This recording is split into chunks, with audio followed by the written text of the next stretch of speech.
আমার প্রিয় নবম শ্রেণীর শিক্ষার্থী বন্ধুরা, তোমাদের সকলকে স্বাগত জানাই আমাদের এই ইউটিউব চ্যানেলে। সো আশা করছি তোমরা সকলেই খুব ভালো আছো। তো আজকের পর আমি যে গুরুত্বপূর্ণ বিষয় নিয়ে আলোচনা করব সেটি হচ্ছে নবম শ্রেণী মডেল অ্যাক্টিভিটি টাস্ক বাংলা, যেটা কিনা পার্ট 5, অর্থাৎ অগাস্ট মাসে তোমাদের যেটা দেওয়া হয়েছে। ঠিক আছে, দেখো এখানে এক দাগে কী বলা হচ্ছে, কম বেশি 15টি শব্দের মধ্যে উত্তর লেখা, অর্থাৎ শর্ট কোশ্চেন দেওয়া আছে এসিকিউ টাইপের।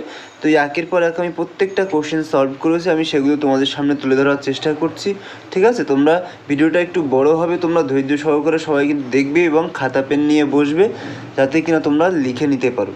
ঠিক আছে, তো চলো এবার আমরা ভিডিওটি শুরু করি। তো ভিডিওর মূল পর্বে যাওয়ার আগে আমি আমার সমস্ত শিক্ষার্থী বন্ধুর কাছে একবার রিকোয়েস্ট করব, যারা এই চ্যানেলে নতুন আছো প্লিজ তোমরা চ্যানেলটিকে সাবস্ক্রাইব করে দিও এবং পাশে থাকা বেল আইকনকে ক্লিক করে অল নোটিফিকেশান অন করে দিও, যাতে আমি যে সমস্ত ভিডিও আপলোড করব সমস্ত ভিডিও নোটিফিকেশান সবার আগে তোমাকে বা তোমাদের কাছে পৌঁছে যায়। ঠিক আছে, তো চলো এবারে শুরু করি।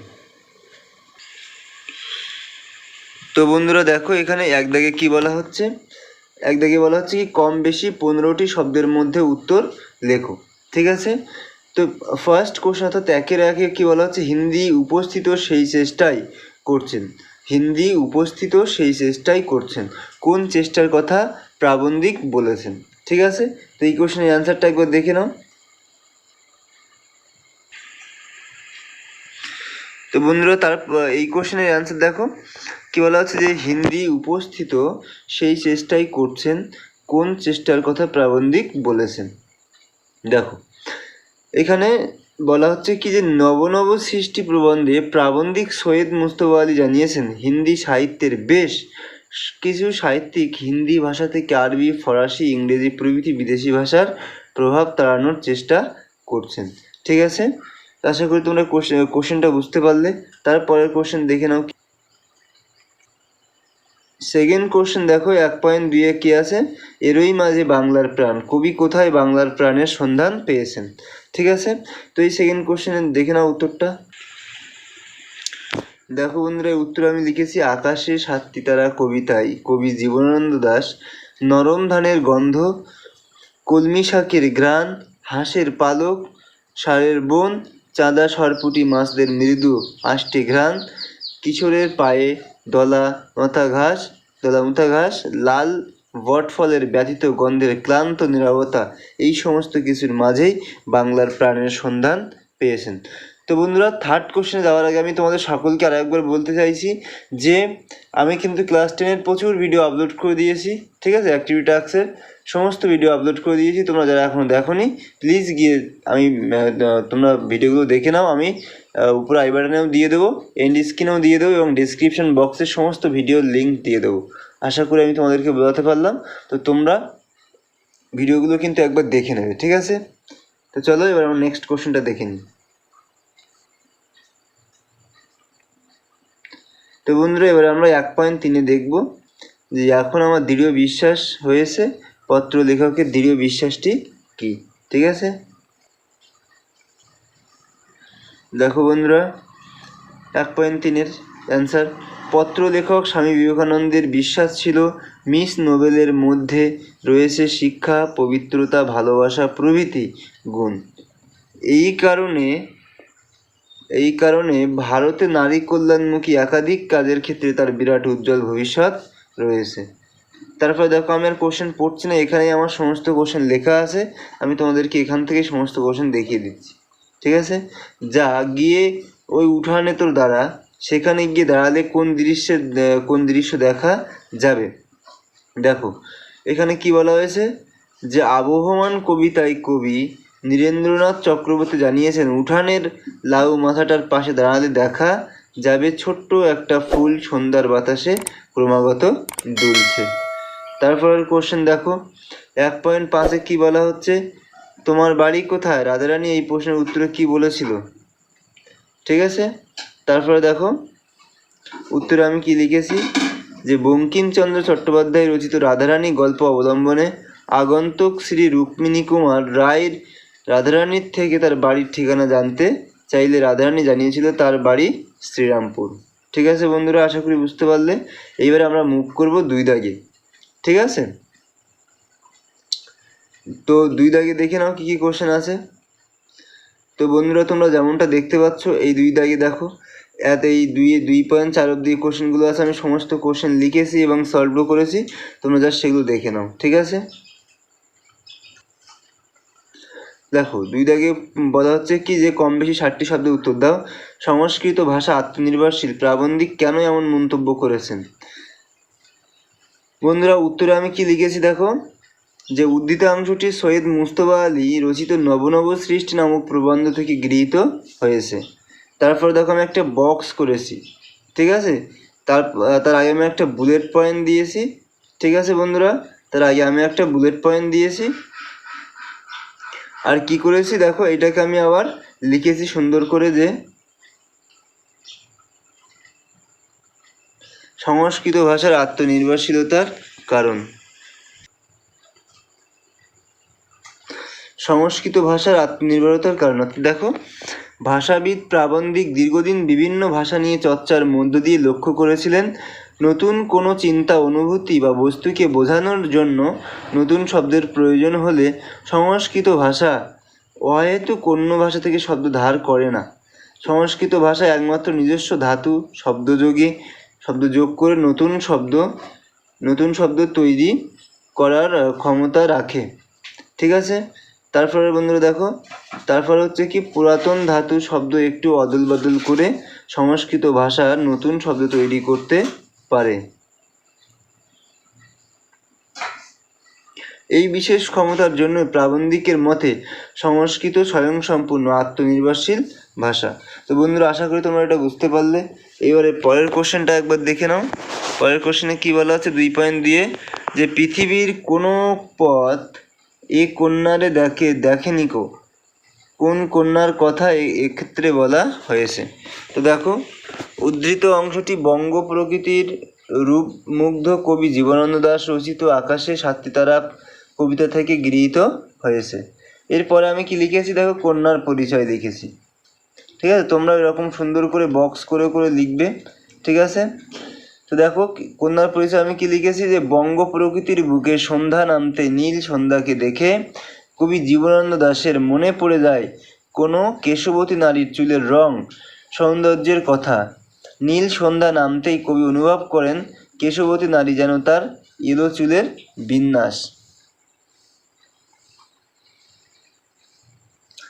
চুলের বিন্যাস সাজিয়ে এসেছে। একজন নারীর চুলের স্পর্শ যেমন যে মানুষ অনুভব করতে পারে, ঠিক তেমনই কবি বাংলার এই নীল সন্ধ্যার বিরল স্পর্শ তার চোখে মুখে অনুভব করেন। এই কারণেই বঙ্গ প্রকৃতির নীল সন্ধ্যা কবির কাছে মনে হয় কোনো কেশবতী কন্যা। তো বন্ধুরা আশা করি তোমরা এটা বুঝতে পারলে। এবার আমরা 2.3 কোশ্চেনে যাব। তো 2.3 কোশ্চেনে কি বলা হচ্ছে একবার দেখে নাও। 2.3 কোশ্চেনে বলা হচ্ছে মরদ কি বাত হাতি কা দাঁত, স্বামী বিবেকানন্দ কেন এই প্রবাদটি ব্যবহার করেছেন? দেখো উত্তরে কি বলা হচ্ছে, উদ্ধৃতাংশটি স্বামী বিবেকানন্দ রচিত চিঠি নামক প্রবন্ধ থেকে সংগৃহীত হয়েছে। তারপরে কি প্রবাদটির অর্থ, প্রবাদটি দেখো আমি যেরকম বক্স করে সুন্দর করে লিখেছি তোমরা অনুরূপভাবে লিখবে, তাহলে কি তোমার নাম্বারটা ভালো আসবে, ঠিক আছে। প্রেজেন্টেশন ভালো হলে বন্ধুদের থেকে ভালো নাম্বার পেয়ে যাবে। দেখো মরদ কি বাত হাতি কা দাঁত কথাটির অর্থ হলো খাঁটি পুরুষের কথা আর হাতি দাঁত একবার বের হলে তা আর ভিতরে যায় না, অর্থাৎ যে যোগ্য পুরুষ তার কথায় নড়চড় হয় না। সেকেন্ড হেডিং আমি বা প্যারা করে দেখো কি লিখেছি, বক্সে লিখেছি যে প্রবাদটি ব্যবহারের কারণ। মিস নোবেল ভারতে এসে মানুষের সহযোগিতার অভাব যেন বুঝতে না পারেন, সেজন্য স্বামী বিবেকানন্দ তাকে ভরসা প্রদান করেছেন। স্বামীজি জানিয়েছেন ভারতের সংস্কারমূলক কাজে নিয়োজিত হওয়ার জন্য আদর্শ পরিণাম ভালো মন্দ যাই হোক তিনি সর্বদাই যে কোনো পরিস্থিতিতে মিস নোবেলের পাশে থাকবেন। স্বামীজি খাঁটি পুরুষ মানুষ, তাই তিনি মিস নোবেলের কাছে নির্দ্বিধায় প্রতিজ্ঞা করেছেন তার কথা মরদ কা বাত হাতি কা দাঁত, তার কথা নড়চড় হবে না। তো বন্ধুরা আশা করি তোমরা এটা বুঝতে পারলে। নেক্সট কোশ্চেন দেখো 2.4 কি বলা হচ্ছে, 2.4 বলা হচ্ছে যে ফুরায় না সেই এক গুঁয়েটার দুরন্ত পিপাসা, কোন পিপাসাকে কেন দুরন্ত বলা হয়েছে? দেখো উদ্ধৃতাংশটি কবি নীরেন্দ্রনাথ চক্রবর্তী রচিত আবহমান কবিতা থেকে গৃহীত হয়েছে। তারপরে দেখো, পিপাসা বলতে যা বোঝানো হয়েছে, উন্মুক্ত সবুজ গ্রাম্য পরিবেশে শান্ত নিরিবিলি গ্রাম্য জীবনে মানুষের স্বাধীনভাবে বাঁচতে চাওয়ার ইচ্ছাকেই পিপাসা বলা হয়েছে। সেই পিপাসা যে কারণে দুরন্ত। দেখো, গ্রাম্য জীবনের সৌন্দর্য মানুষকে চিরকাল আকর্ষিত করে। উদার গ্রাম্য পরিবেশে শান্ত নিরিবিলি গ্রাম্য জীবনের মধ্যে সারাটা জীবন স্বস্তিতে কাটিয়ে দেওয়ার ইচ্ছা তথা পিপাসা মানুষের চিরন্তন। যুগের পর যুগ কেটে গেলেও, প্রজন্মের পর প্রজন্ম এলেও মানুষের এই পিপাসার বিরাম নেই। মানুষ যত বেশি শহর কেন্দ্রিক হয়ে ওঠে, এই পিপাসা আরও বাড়তে থাকে।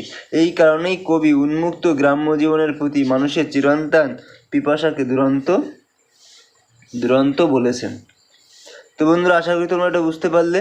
তো এইবারে আমরা 3 দাগের কোশ্চেনে যাবো। তো 3 দাগের কোশ্চেনে যাওয়ার আগে দেখে নাও সেখানে কি কি কোশ্চেন আছে।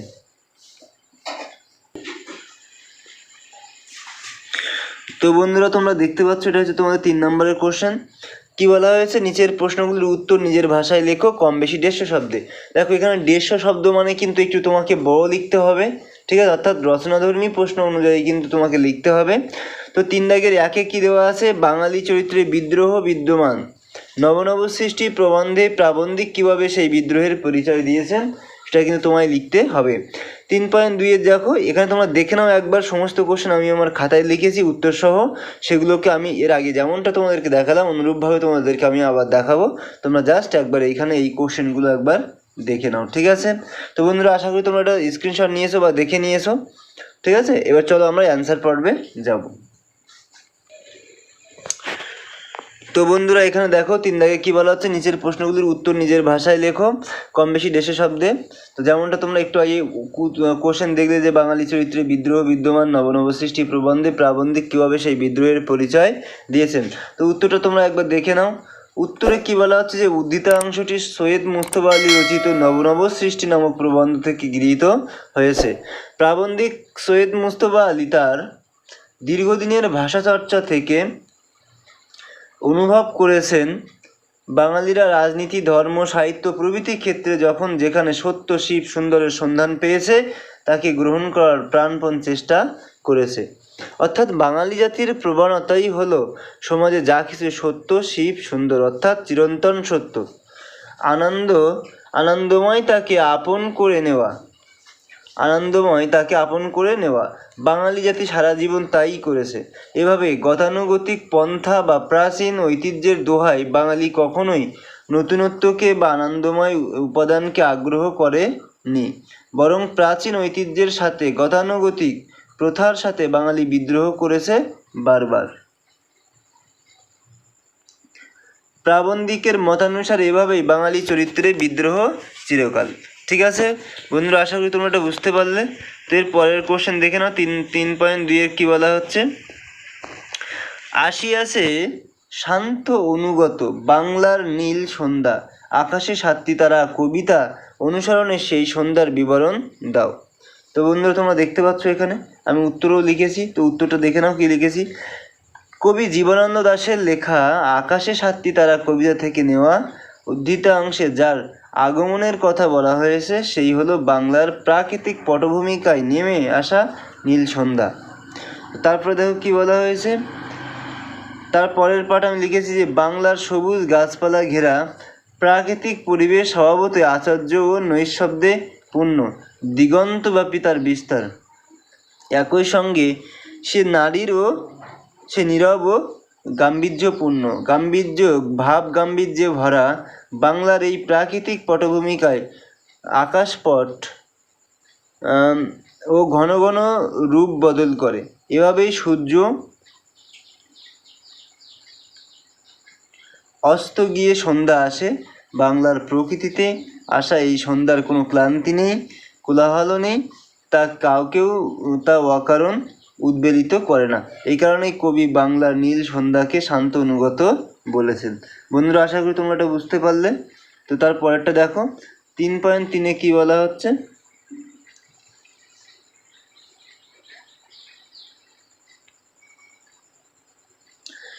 চিঠি অনুসরণে স্বামী বিবেকানন্দের বিদেশি ভক্ত অনুগামীদের পরিচয় দাও। ঠিক আছে, তো দেখো স্বামী বিবেকানন্দের চিঠিতে মোট 7 জন স্ত্রী পুরুষের নাম আছে। তাদের মধ্যে স্ত্রী চরিত্র 5 জন, Miss Noble, Miss Muller, Miss MacLeod, Mrs Sevier, Mrs Bull. আর পুরুষের মধ্যে উল্লেখযোগ্য স্টার্ডি ও মিসেস সেভিয়ারের স্বামী, যদিও তার নাম আলাদাভাবে উচ্চারিত নেই। তো বন্ধুরা দেখে নাও, সকলের পরিচয় আমি এখানে লিখেছি সংক্ষিপ্ত আকারে, তোমরা যা সেটা দেখে নাও। সকলের সংক্ষিপ্ত পরিচয়। মিস নোবেল, পুরো নাম মার্গারেট এলিজাবেথ নোবেল, স্বামীজির শিষ্যত্ব গ্রহণ করে হন ভগিনী নিবেদিতা। তারপরে দেখো মিস মুলার, পুরো নাম মিস হেনরিয়েট মুলার, স্বামীজি একসময় তার আতিথ্য গ্রহণ করেন। বেলুর মঠ স্থাপনে তার অর্থ সাহায্য বিশেষভাবে স্মরণীয়। মিস ম্যাকলাউড, পুরো নাম মিস জোসেফাইন ম্যাকলাউড, স্বামীজির একজন প্রধান অনুরাগী ভক্ত, স্বামীজির ভাবাদর্শে বিশেষ অনুপ্রাণিত। মিসেস সেভিয়ার, স্বামীজির বিখ্যাত ইংরেজ শিষ্যা, বেদান্ত ধর্ম প্রচারে তিনি নিজের জীবন উৎসর্গ করেন। তারপর হচ্ছে কি দেখো মিসেস বুল, পুরো নাম হচ্ছে সারা বুল, বেলুর মঠে তার অর্থ সাহায্য অসামান্য। ঠিক আছে, তারপরে দেখো স্টার্ডি, পুরো নাম ছিল ইটি স্টার্ডি, বিবেকানন্দের ইংরেজ ভক্ত এবং বেদান্ত ধর্ম প্রচারক। তারপরে দেখো 3.4-এরটা কি বলা হচ্ছে, নোটে গাছটা বুড়িয়ে ওঠে কিন্তু মুড়ায় না, পঙ্কুক্তির তাৎপর্য বিশ্লেষণ করো। নোটে গাছের বুড়িয়ে ওঠা এবং মুড়িয়ে না যাওয়ার সঙ্গে গ্রামীণ প্রবাহমান সংস্কৃতির যোগ রয়েছে। রূপকথা বলার শেষে আমাদের দাদু দিদিমারা উচ্চারণ করেন, আমার কথাটি ফুরালো, নোটে গাছটি মুড়ালো। কিন্তু তারপরেও কেন রে নোটে মুড়ালি বলে কথাটা দীর্ঘস্বরে চলতে থাকে। এই নিরবিচ্ছিন্নতা ও বহমানতার দিকটিকেই কবি আলোচ্য প্রসঙ্গে তুলে ধরেছেন। গ্রাম বিচ্ছিন্ন শহর নিবাসী মানুষ আপাতভাবে গ্রামকে ভুলতে থাকলেও তার মনের অচেতন কোনো স্মৃতির খেলা চলতেই থাকে। পুনরায় লাউ মাছা, জন্মভিটে সন্ধ্যার বাতাস এই স্মৃতিকে জাগরুক করে। এই স্বেদ এবং পুণ্যস্মরণ অন্তহীন, কোথাও তার ইতি পড়ে না। এই নিয়ত প্রবাহমান ধারার ভাবসত্যকে ব্যক্ত করতেই কবি গ্রামীণ লোকজ সংস্কৃতি রূপকথার অনুষঙ্গ থেকে অবার্থ পঙ্কুক্তিতে কাব্যিক ব্যঞ্জনায় উপস্থাপিত করেছেন। তো বন্ধুরা আশা করি তোমরা এটা বুঝতে পারলে। ঠিক আছে, তো এর পরের কোশ্চেন দেখে নাও। 3.5-এ কি বলা হচ্ছে, 3.5-এ বলা হচ্ছে তাহারা দারিদ্র কিন্তু লোভী নয়, কাদের কথা বলা হয়েছে। পাঠ্যাংশ অনুসরণে তাদের দারিদ্র এবং নির্লভতার প্রসঙ্গে আলোচনা করো। আলোচ্য রাধারানী উপন্যাসে রাধারানী তার মায়ের কথা বলা হয়েছে। রাধারানী আলোচ্য উপন্যাসের প্রধান চরিত্র। সে বছর 10-11 পিতৃহীন বালিকা, একদা অবস্থা সম্পন্ন হলেও বর্তমানে হত দরিদ্র। কোনো রকম মায়ের কায়িক পরিশ্রমে তাদের দিন গুজরান হয়। মায়ের অসুস্থতার দরুন তাকে বুনোফুল তুলে মালা গেঁথে মাহেশের রথের মেলায় বিক্রি করতে যেতে হয়েছে। রাধারানী অনুভূতিপ্রবণ মেয়ে, মায়ের পরিস্থিতি বুঝেই সে যাবতীয় কাজ করছে। এদিক দিয়ে তাকে বিচক্ষণ ও বুদ্ধিমতী বলা যায়। অজ্ঞাত ব্যক্তির সঙ্গে কথাবার্তা বলাতেও তার কোনো জড়তা নেই, তাই রাধারানী সম্পর্কে অনায়াসে বলা যায় যে সে অক্ষর পরিচয় সম্পন্ন, সরলা, সেবাপরায়ণ, মাতৃ অনুগতা এবং নির্লোভ বালিকা। বন্ধুরা তার পরের পার্ট দেখে নাও। এখানে বলা হয়েছে কি, রাধারানী ঘর পরিষ্কারের জন্য ঝাঁটা দিতে গিয়ে যে নোট পায় তাতে যেমন রাধারানীর নাম লেখা তেমনি দাতা রুক্মিণী কুমারের নামও লেখা আছে। অবস্থা অনুধাবন করে রাধারানীর মায়ের মনে হলো উদ্দিষ্ট ব্যক্তি তাদের দয়া করতে চান, তাও আবার অলক্ষ্যে, সামনে না এসে এমনভাবে দান করা বিধবার কাছে অপছন্দের, অথচ রুক্মিণী কুমার তাই করেছে। সেই কারণে রুক্মিণী কুমারের প্রদত্ত টাকা তারা খরচ না করে তুলে রাখে। দরিদ্র হলেও এই আচরণ তাদের নির্লোভ হওয়ার পরিচয় দেয় বলেই কথাটি বলা হয়েছে। ঠিক আছে বন্ধুরা, আশা করি তোমরা এটা বুঝতে পারলে। তো বন্ধুরা, এই ছিল তোমাদের মডেল অ্যাক্টিভিটি টাস্ক নবম শ্রেণী পার্ট 5। ঠিক আছে, যদি ভিডিওটি ভালো লাগে অবশ্যই বন্ধুরা একটা লাইক করবে, কমেন্ট করবে যদি তোমার কোনো সমস্যা থাকে, এবং শেয়ার করে দেবে বন্ধুদের সাথে প্রচুর পরিমাণে, যাতে তাদেরও হেল্প হয়। আর আমি তোমাকে আরও একবার রিকোয়েস্ট করে বলবো, যদি তুমি আমার চ্যানেলে নতুন হয়ে থাকো প্লিজ চ্যানেলটিকে সাবস্ক্রাইব করে দিও, এবং পাশে থাকা বেল আইকনকে ক্লিক করে অল নোটিফিকেশান অন করতে একদমই ভুলো না। ঠিক আছে, তো আজকের ভিডিও আমি আর বেশি দীর্ঘায়িত করব না, আজকের ভিডিও আমি এখানেই শেষ করব। সকলকে আরও একবার অনেক অনেক ধন্যবাদ জানিয়ে এখানে ভিডিও শেষ করছি। তোমরা সকলেই খুব খুব ভালো থাকবে, সুস্থ থাকবে।